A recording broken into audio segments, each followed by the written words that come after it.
એ બનો જય પરમાનંદ શાહે એ બનો જય સદગુરુ જયદેવ બાપા નો જય પધારેલા હરિ ગુરુ. ગુરુ સંત નો જય. આજે આપણે મળ્યા છીએ પરમાનંદ સાહેબ મહાનિર્વાણ પદને પામ્યા. કયું? મહાનિર્વાણ પદને. એની જે ચેતના છે એ વ્યાપકમાં વિલીન થઈ ગઈ. વ્યાપકમાં વિલીન થઈ ગઈ. એને મહાનિર્વાણ પદ કીધું કે મહાનિર્વાણ પદને જે ચેતના વિલીન થઈ ગઈ, જન્મ અને મૃત્યુ હોતું નથી. આમ તો સદગુરુના શરણે જાય એટલે ત્યાં જ એનું જન્મ અને મૃત્યુ પૂર્ણ થઈ જાય છે અને નવો જન્મ થાય છે. 10 મિનિટ પછી વાત કરું.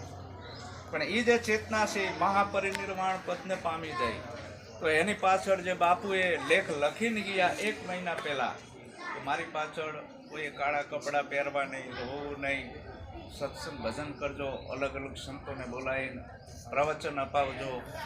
આ જે કંઈ કાર્ય એને એક ક્રાંતિ કરી છે અને આપણા સમાજની અંદર આ બધા કુરિવાજ કીધા એ બધા પરમાનંદ સાહેબ નાબૂદ કરીને ગયા.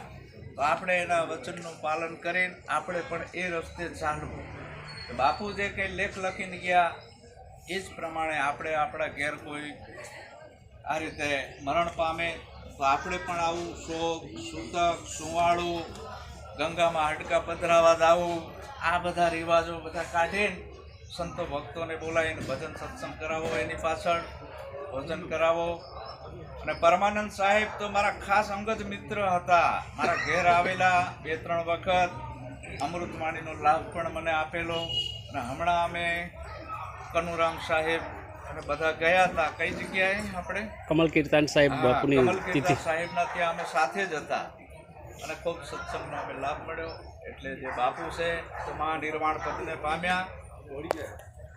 આપણે તો શ્રદ્ધાંજલિ આવતી નથી પણ એને આપણે શુભકામના પાઠવી કે જબ તું આવ્યો જગતમાં જગ હસે તું રોય, કરની એસી કર ચલો તું હસે ને જગ રોય.